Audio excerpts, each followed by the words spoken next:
On that note, we'll slip into a short break. On the other side, in our Launchpad segment, we'll tell you about Pune-based Gera developers' new real estate product based around children. We're not talking about just themed bedrooms, but creches run by senior citizens and academies of Mahesh Bhupati and Vishwanathan Anand. Stay tuned.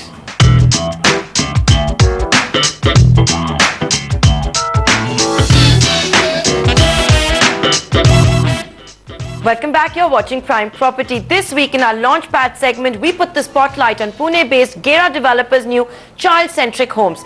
Located in Gera's home city and in Bangalore, these are not merely cartoon-themed bedrooms and parks, but go beyond that to house training facilities for sports, dance and music, creches run by neighborhood grannies and child-proof interiors. The company has trademarked ChildCentric and launched the project Song of Joy at Gera's Greensville in Karadi in Pune. It will have a total of 1,500 apartments comprising 2 BHKs of 1,230 square feet and 3 BHKs of 1,660 square feet. I asked the company why it insists the Song of Joy is an innovative product for children and young parents. So we looked at development of children with 3 subsets. So one is actually the development of the children in the personal development area. We looked at in the sports area and in the field of the arts. So we actually have tie-ups for tennis with Mahesh Bhupati. We've got a tie-up for chess with Vishwanathan Anand. We've got music with Shankar Mahadevan, dance with Shamak Davar. We've actually tied up for personality development with the Dale Carnegie Institute for Personality Development, leadership, as well as public speaking classes. In addition to that, there's swimming coaching. There's all kinds of learning opportunities and coaching opportunities for children on campus. Rohit, I want to also ask you about the daycare facilities. I understand you have creches run by senior citizens. Tell us about that. It's something that could appeal to working parents. So, under the convenience section, what we realize is parents are really stressed trying to make, just organize things for kids. And one of the stress areas is even daycare facilities. So in addition to a creche on campus, what we're doing is we're looking at a few apartments, which we will rent out to some senior citizens. And part of their contract will be that one of the bedrooms has 4 bunk beds, maybe 2 study tables, and parents can leave their kids there in the evenings if they want to go out for dinner, if they want to go out for a movie. You're leaving your kid with somebody known within the development, and it becomes a great way for the senior citizens to also earn some extra income.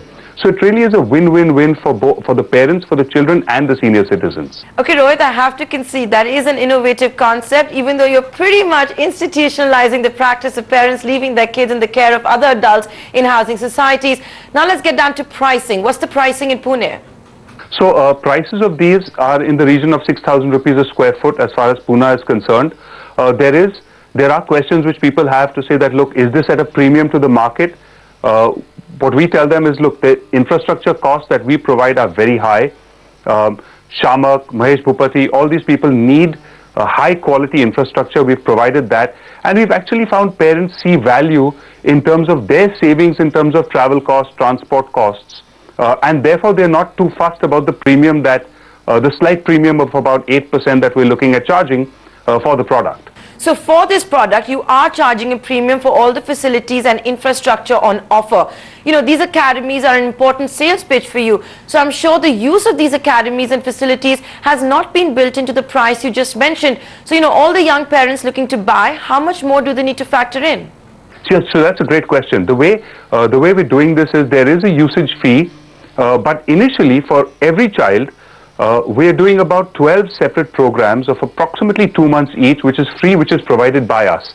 Our philosophy is we want every child, just like the parent does, we want every child to get exposure to the arts, to the sports, and to the development areas. So we provide that. So if a child goes through all the 12 programs that we offer, it will actually take them 24 months to consume all the free offerings per child. So if you have 3 kids, we'll give it to you for all 3 children. And beyond that, the model is a pay-per-use. So if your child likes tennis, you can then pay for additional tennis classes. And Rohit, what about the maintenance charge of these facilities? That would be another charge consumers should keep in mind. So for example, if the normal cost, a 2-month or a 1-month tennis course with Mahesh Bhupati's academy costs 2,500 rupees elsewhere, within our development, the cost will be a little bit less, so there'll be a 10% discount. And part of that revenue, which is another 10%, will then be shared by the academy with the condominium. So what ends up happening with that is A, the parent pays 10% less, and B, the 10% revenue share which also comes into the condominium then gets used for the management team to run and facilitate the entire facility. Safety, of course, has to be given paramount importance when you're talking about children. Your entire marketing is based around children-centric homes. Given that, are you screening buyer applications to ensure it's the right kind of community that will reside here? So while we're not screening, what we do believe is that since there is a premium that's associated with the pricing, we do believe that we'll only have people who see true value in this concept. And if they see true value in this concept and then they come forward, we feel that at the present moment, just that level of screening is good enough. It's a first-of-a-kind concept in India, and we'll keep you updated if it meets with success. Well, we've completely run out of time, so we're going to have to wrap up this edition of Prime Property. Do email us your feedback, property queries, or even experiences with builders that you want to share. Our email address is primeproperty@network18online.com. You can also tweet me. So goodbye. See you same time next week.